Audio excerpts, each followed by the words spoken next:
Life is not easy. It is not. Don't try to make it that way. Life's not fair. It never was. It isn't now, and it won't ever be. Do not fall into the trap, the entitlement trap, of feeling like you're a victim. You are not. Get over it and get on with it.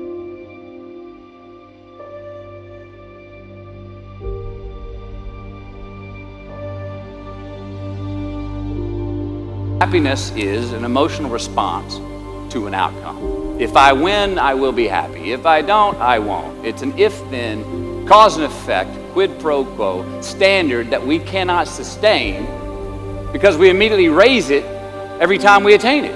Happiness demands a certain outcome. It is result reliant. And I say if happiness is what you're after, then you're going to be let down frequently and you're going to be unhappy much of your time. Joy is a different thing. It's something else. Joy is not a choice. It's not a response to some result. It's a constant.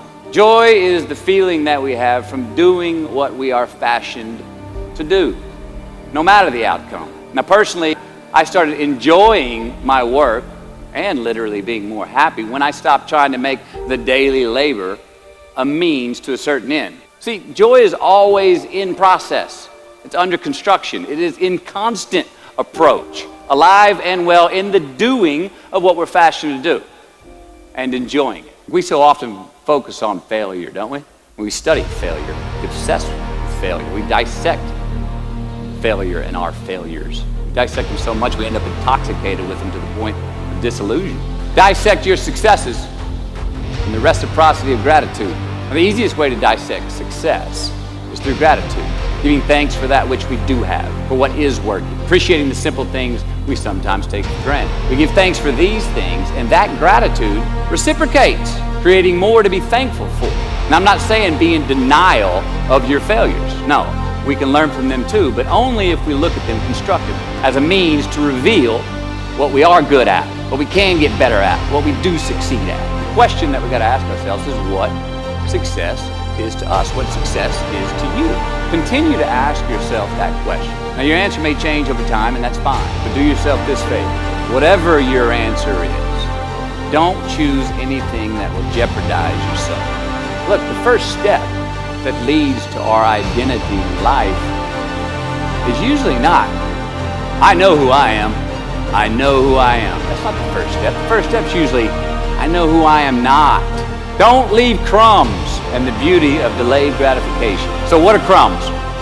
Well, the crumbs I'm talking about are the choices that we make that make us have to look over our shoulder in the future. They come in the form of regret, guilt, and remorse. You leave crumbs today, they will cause you more stress tomorrow, and they disallow you from creating a customized future in which you do not have to look over your shoulder. So let's flip the script. Instead of creating outcomes that take from us, let's create more outcomes that pay us back, fill us up, keep your fire lit, turn you on for the most amount of time in your future. You ever choked? Now, what happens when we get that feeling? Tense up. We have this sort of outer body experience where we are literally seeing ourselves in the third person. And we realize that the moment just got bigger than us. And it's because we have created a fictitious ceiling, a roof, to our expectations of ourselves. But it's not. If we stay in process, all right, within ourselves, in the joy of the doing, we will never choke at the finish line. The approach is the destination, and we are never finished. Look, we're gonna make mistakes. You gotta own them. Then you gotta make amends. And then you gotta move on. You are the author of the book of your life. Give your obstacles credit, because it increases our need to overcome that fear. Instead of denying those fears, declare them. Say the fear out loud. Admit it. Give them the credit they deserve. Don't get all macho and act like they're no big deal. And don't get paralyzed by denying that they exist and therefore abandoning your need to overcome them. We're all destined to have to do the thing that we fear the most anyway, at some point. So give your obstacles credit, and you will find the courage to overcome them.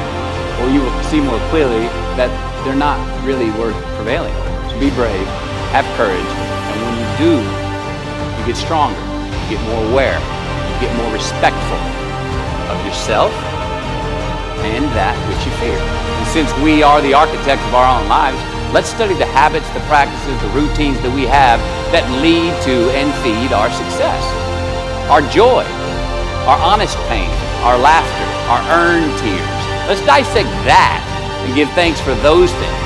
And when we do that, guess what happens? We get better at them.